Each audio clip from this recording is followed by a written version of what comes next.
what if some of your menopause symptoms aren't just hormonal, but actual signs that your body is missing key nutrients it needs more than ever? Hot flushes, mood swings, brain fog, fatigue, these could all be connected to hidden deficiencies you've never even thought about. In the perimenopause and menopause, the body changes.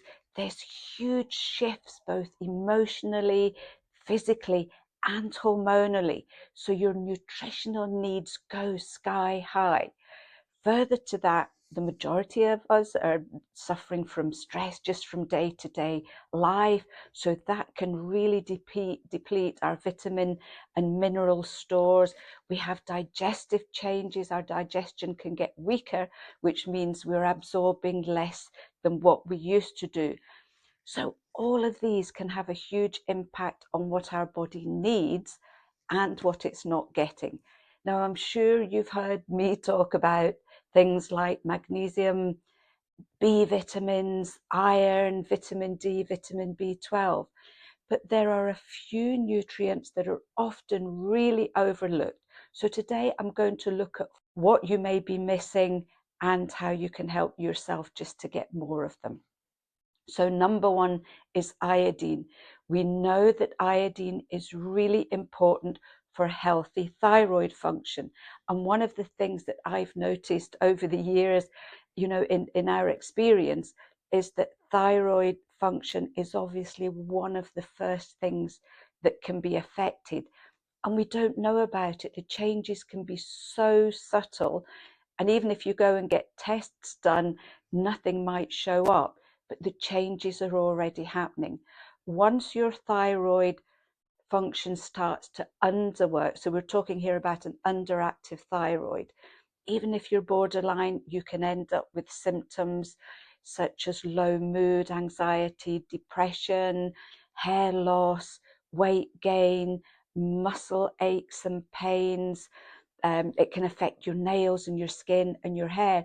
And a classic sign of underactive thyroid can be where your the outer edges of your eyebrows can disappear.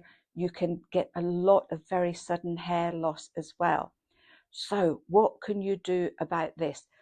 The one thing about iodine that you need to be really, really aware of is overdosing can be quite serious. So you need to keep well within the recommended daily allowance, which is 150 micrograms. So it's absolutely tiny, the amount you need. Unfortunately, if you live in the UK, the soil is really iodine deficient. So even if you have a really good diet with loads of vegetables, you may not be hitting your iodine needs. So you could look at things like adding a little bit of seaweed to your diet. Sounds a bit weird, but you can just sprinkle it on. You can look at things like iodized salt, which you can get in, especially in health food shops.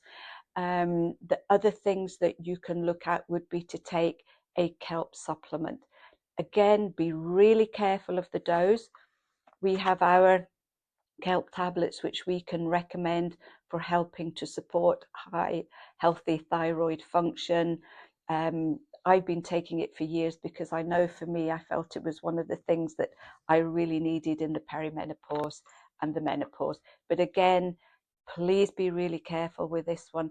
If you are already on thyroid medication for an underactive thyroid, you can't take kelp alongside.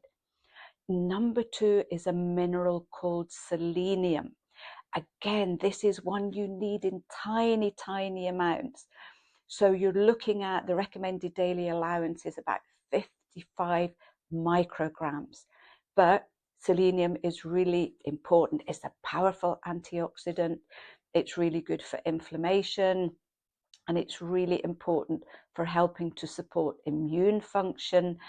And we know too that it can help to support thyroid function as well. And deficiencies will give you things like low mood. It can be, you can have your fatigue, mood swings, joint aches and pains too. So how can you increase this one?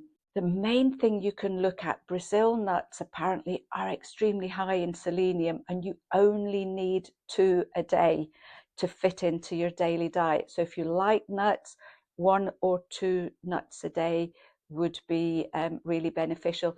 You can get selenium in things like your eggs, in fish, in sunflower seeds as well. So it's a bit easier to get than iodine. So you can, if you've got a really good diet, you can manage without a supplement. But again, if you have a supplement, please stick within the recommended daily allowance.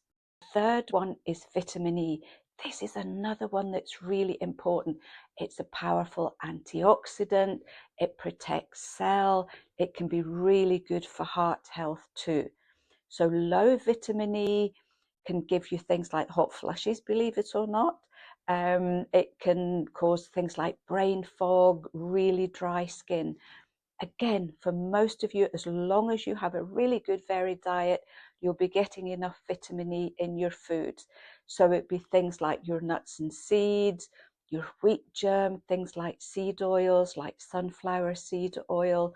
So if you're wanting to supplement, again, just be very careful with that. You shouldn't be taking any more than 200 IU per day. So hope you found this one helpful. I spend an awful lot of time, talking about a really good diet and what it can do to help you through the menopause. And you can see from these nutrients, they are all really, really important. And apart from maybe the iodine, we can all get from a healthy diet. So I hope you found this helpful. If any of you have had issues, have you discovered you've been low in one of these? What happened? What symptoms were you getting? How did it find that it helped you? So please share your stories and your tips. You know I love to read them. Have a lovely week, and I'll see you soon.